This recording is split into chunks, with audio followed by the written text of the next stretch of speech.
This is Saima Dillon with the Saima Dillon Real Estate Group. Heart to Heart with Saima is the name of my show.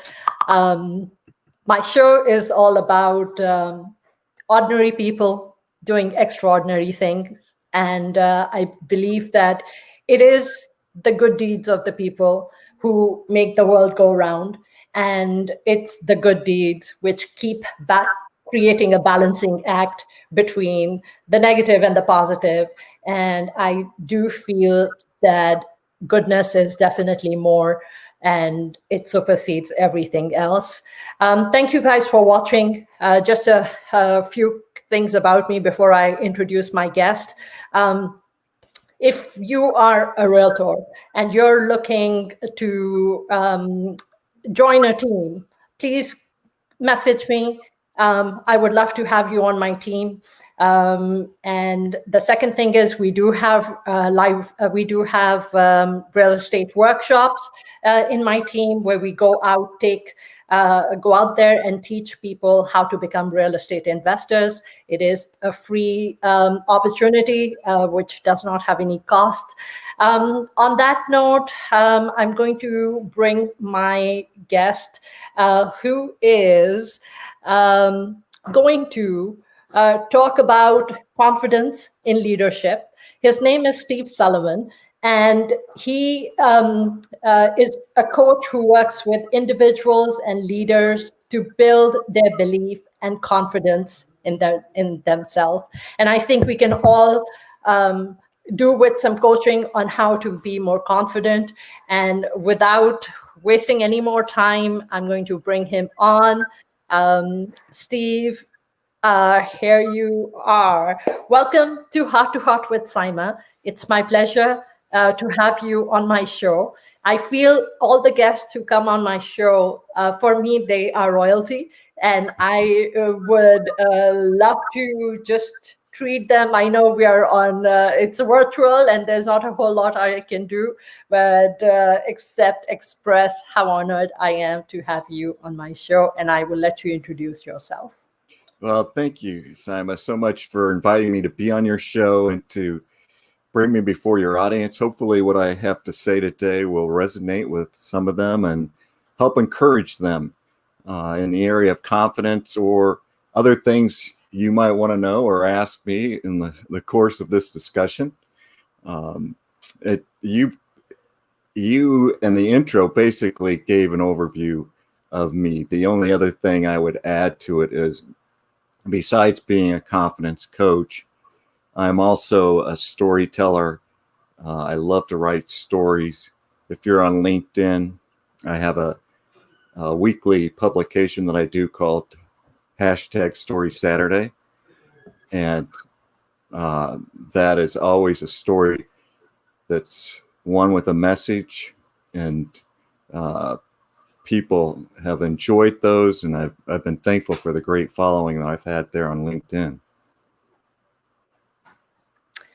So tell us about your journey, Steve. How did you end up doing what you're doing?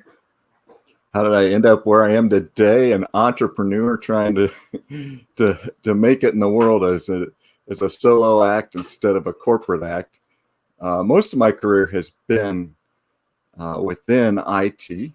I started out long ago when the IBM PC came out, and was a part of a startup then that did a lot of software development in terms of programming tools for people to develop those early products. Many of those products no longer exist. And that my career started there and transitioned into multiple roles into healthcare. I love being a part of healthcare and the passion I have there to work with clinicians to bring about technology innovation, for productivity, patient safety, cost savings. And I did that for over 20 years in various roles, from a programmer to a manager of applications to the chief information security officer to a manager in the data center, all those things. What made you feel that confidence is something that you wanted to approach as a confidence coach? I've always had a great sense of confidence, and that comes from inside. There's really two ways people gain confidence, either externally through affirmation or internally. And when you can gain it internally, you'll create within yourself a strength that the external doesn't really matter. What people think of you won't be something that you pursue, because you know in yourself that there is value. So for me, I often tell people, I can do what I can do because I know I'm worthy. I have a deep sense and belief in that I am worthy. And a lot of the people I coach or talk to don't have that, either because, they grew up in an environment where they were inundated with negativity. Maybe they were abused. Maybe they just have been in the shadow of another sibling, and they question their worth. And if you question your worth, that's going to undermine your ability to have self-confidence in situations. Did you feel that being this confident person that you were, and you said for you it was innate, natural, that came from within, do you feel that you encountered those situations where you were approached by other people who tried to put you down or tried to demoralize you, or try to tell you that your thoughts don't matter, what rubbish are you thinking, I mean, what's wrong with you, because they just could not resonate with your level of internal freedom? Partly that, or they just might think I'm stupid in some way, and be critical. See, as you can tell, the confident did not let me look at it from that perspective, that other people think I'm stupid. So, and from that standpoint, again, internally, because I have that strength of confidence, I often tell people I'm like a wall. People can throw criticism at me, but I ultimately don't care what they think, because I know I'm confident. I don't get my worthiness from them.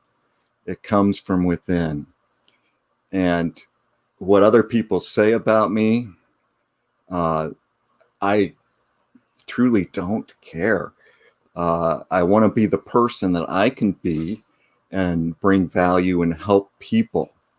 And yes, if somebody thinks that there's a way I could do it better and gives me good feedback, I welcome that. I love great feedback.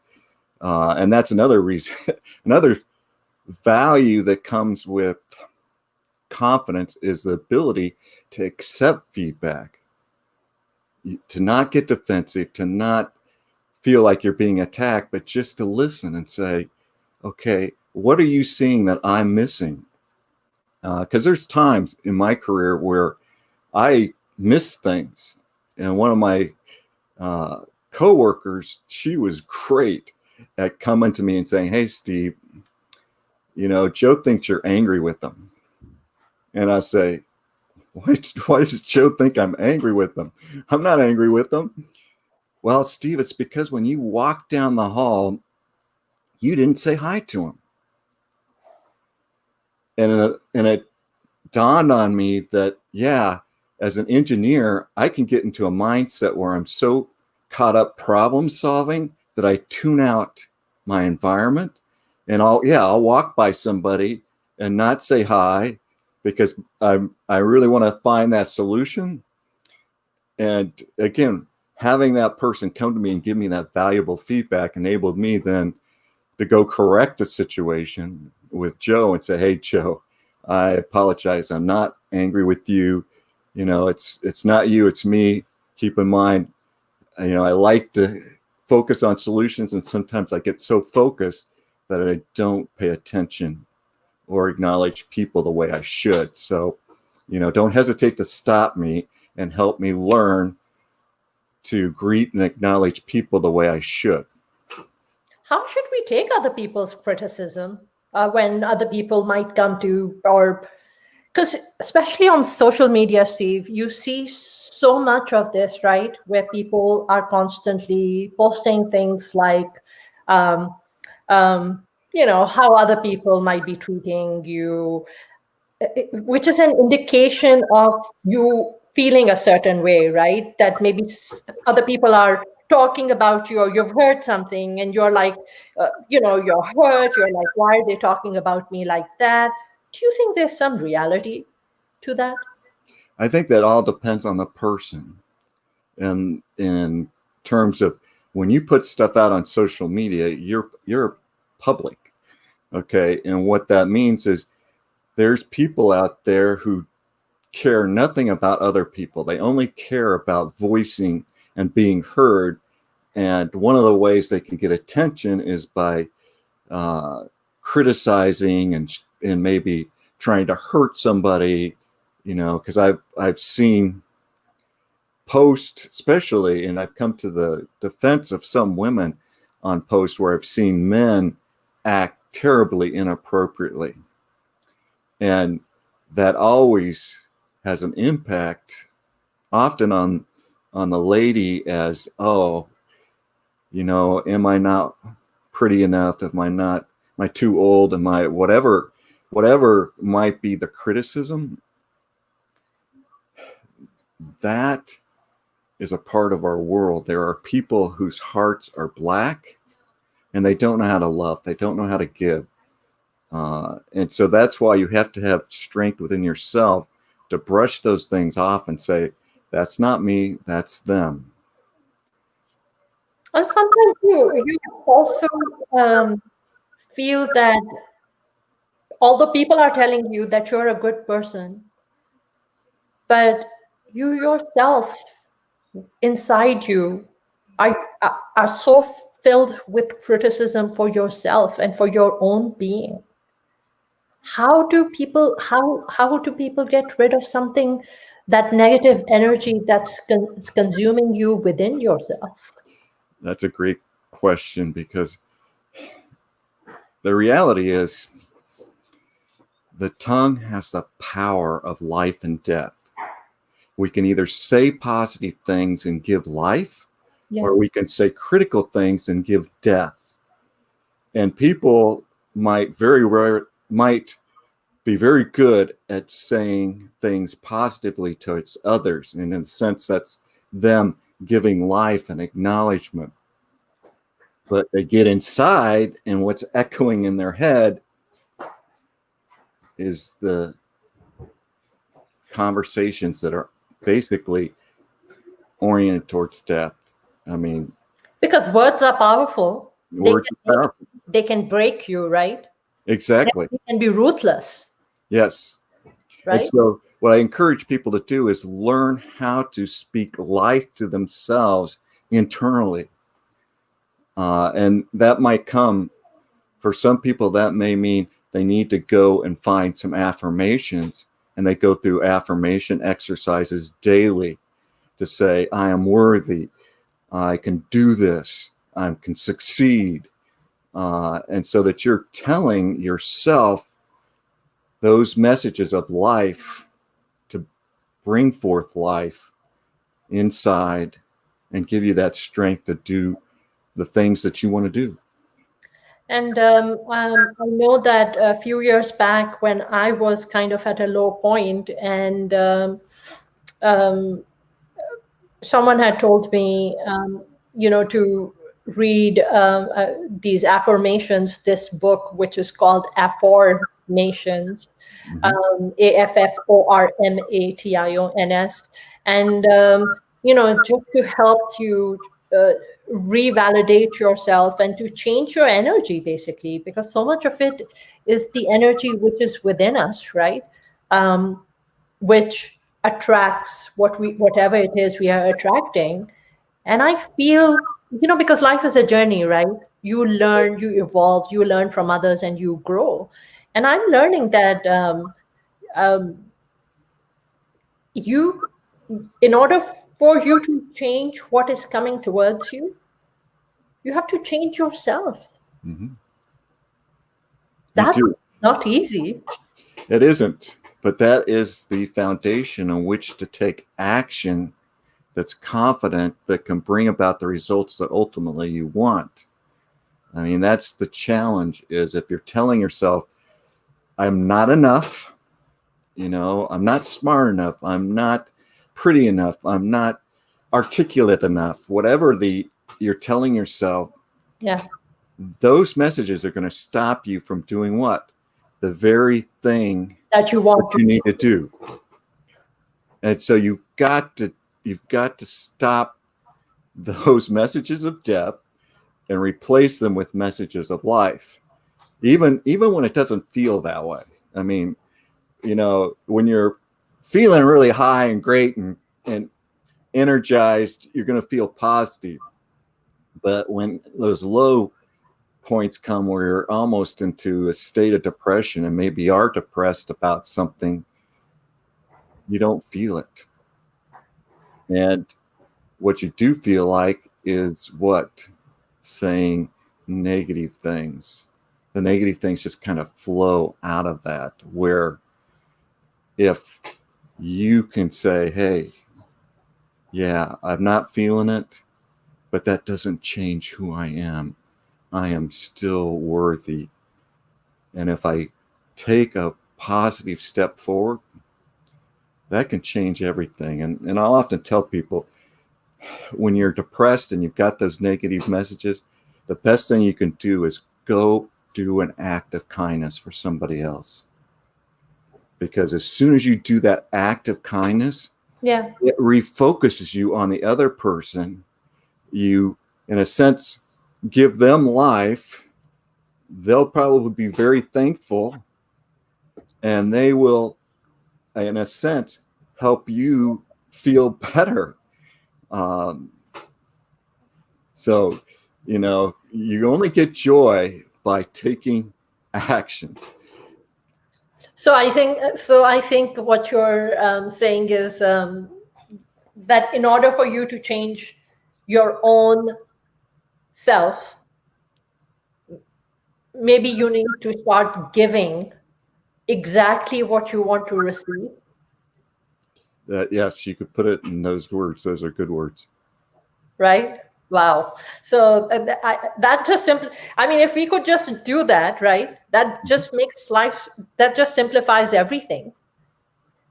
Whatever you want, start giving it. Yeah. Let's go back to your example on social media of getting criticism. If you think and focus on that criticism, that's going to keep you from doing what? Taking the time to go put a positive comment on somebody else's post and project out to them an act of kindness to say, hey, your post was really good. Your post,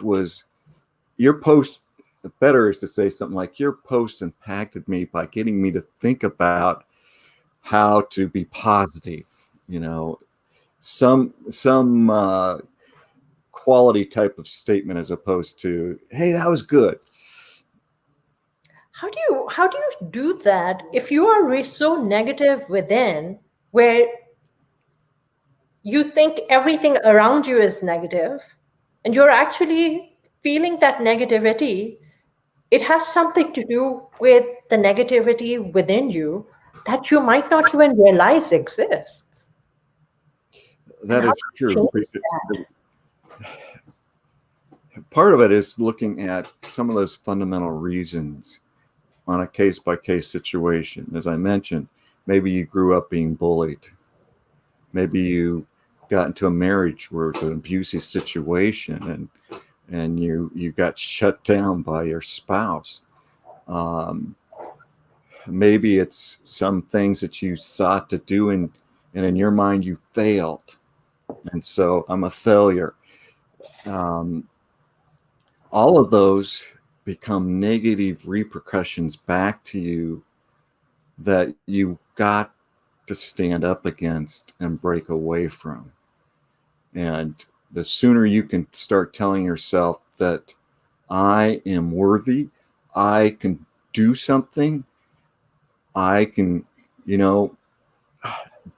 go to my neighbor and give them some food, I can go mow their yard. I mean, whatever an act of kindness is, there are a ton of things you can do. And if you focus on doing those things, you'll begin to create an environment of love that you'll receive back that love. And, as I tell people, love covers over a multitude of sins. So, no matter how bad your background is, if you learn how to love and to express love and to receive love, it will put that other stuff behind you. I think it's just so one of the key things is to forgive. It is. Forgive others so that you can forgive yourself.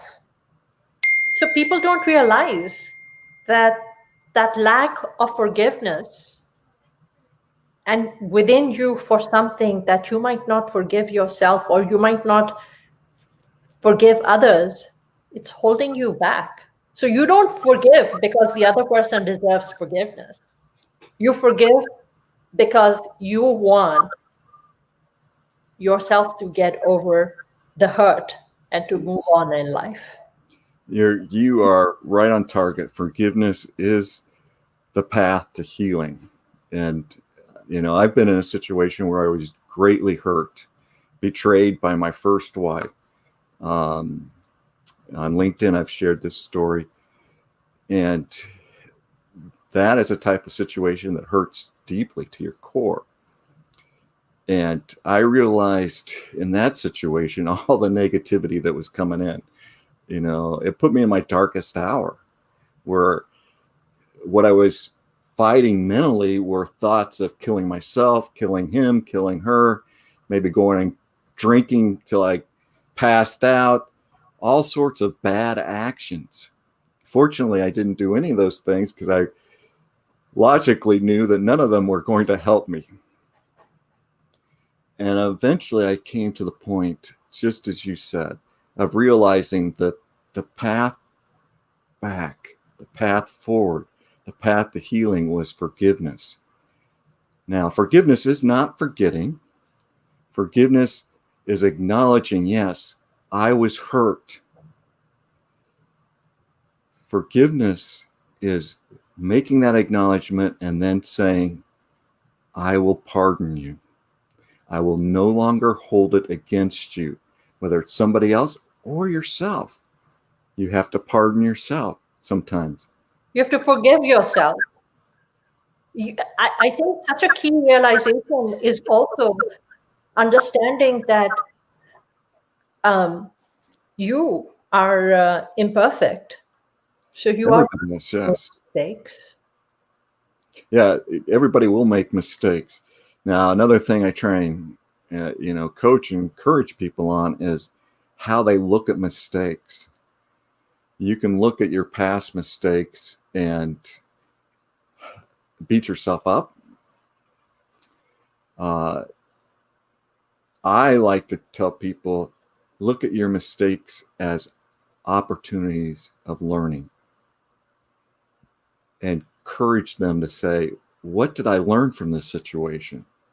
Because out of every failure, mistake, whatever you want to call it, there is a learning opportunity.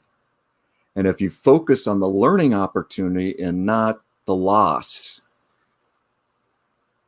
you can embrace that lesson and take action to move forward, to hopefully prevent it from happening again by learning what you need to learn to act differently, or in business, do something different, maybe more marketing, better salespeople, whatever it was that brought down your company. All those things are learning opportunities.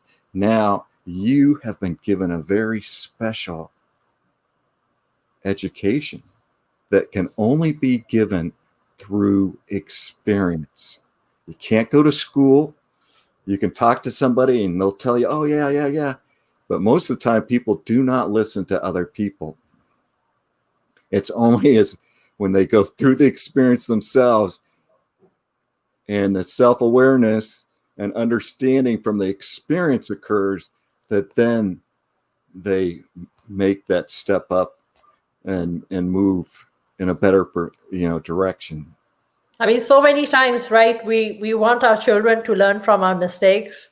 Yeah, exactly. But they will not. They will make the same mistakes themselves. And Yeah. you hope that they'll learn from it. And I mean, it's not just our children, right? We are the same. We are So the same. we did not learn from our parents' mistakes either. Yeah, human nature. We have Right. to learn it the hard way. So how do you find your voice? For me, finding my voice is, again, from the self-confidence within, from that knowledge that I'm worthy. I know within my heart there are messages, things that I've learned, be them through challenges that I had no control over, like surviving cancer, or be them in mistakes I've made in my career. All those lessons become potential stories to aid others. And I tell people to encourage them to tell their stories. And that as a storyteller, I have a prescribed set of steps on how to effectively do that. So that when you're telling that story, it actually brings about a message that the person can hear, because the story will have engaged them in a way that they learn. I mean, that's the power of stories. Is it's one thing to tell somebody, oh, you should be nice to customers. Businesses do that all the time, and they fail to understand the power there is to use stories to train. They could go and find those very special customer service agents who know how to treat customers right and say, all right, Sally, share with me what you did in this situation. Oh, when that person came in, I greeted them.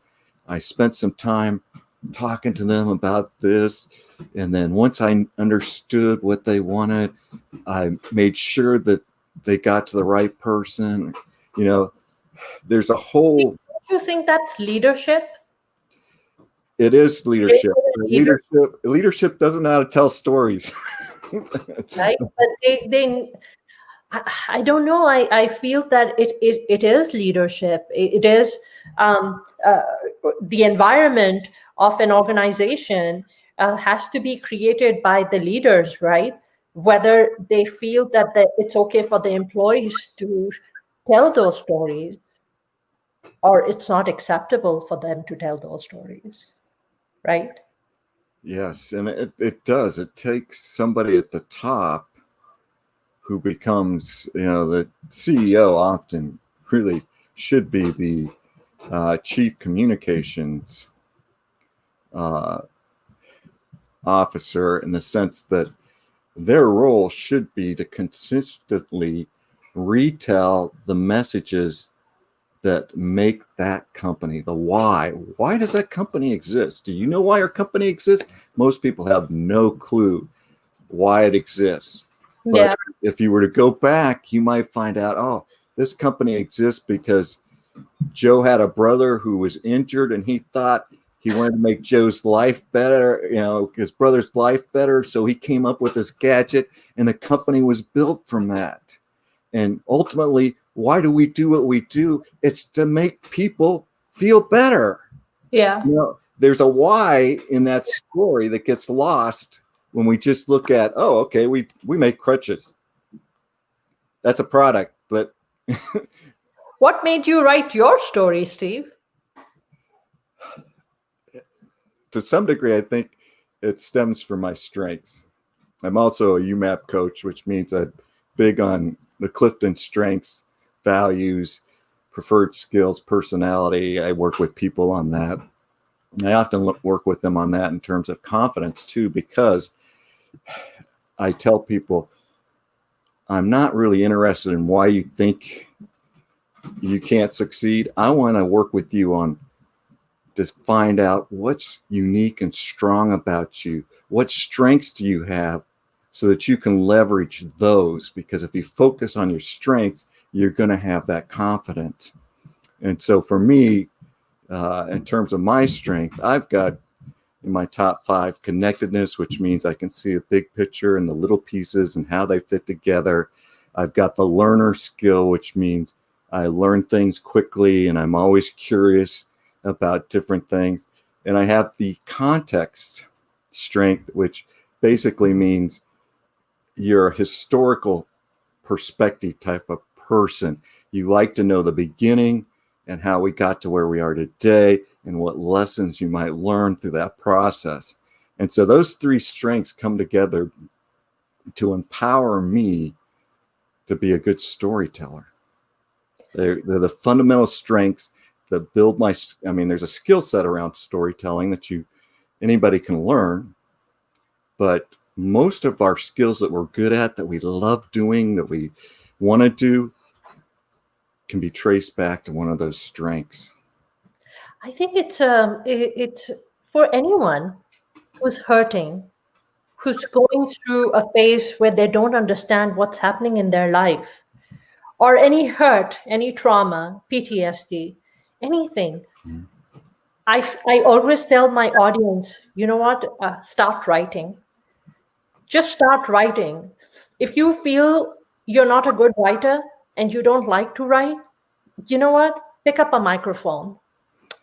If you have an iPhone, you have that recording app. Just go out there.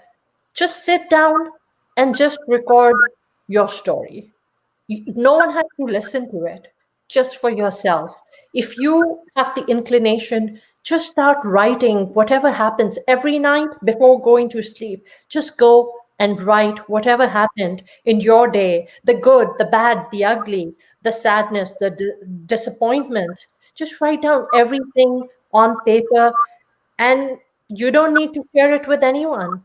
But maybe one day it will become your story. Definitely. And I would, in doing that, I would encourage people to take a slightly different angle to that. You know, you're basically encouraging people to journal, which is a great activity. I would encourage them in their journaling to focus on what did they learn that day. What did they learn?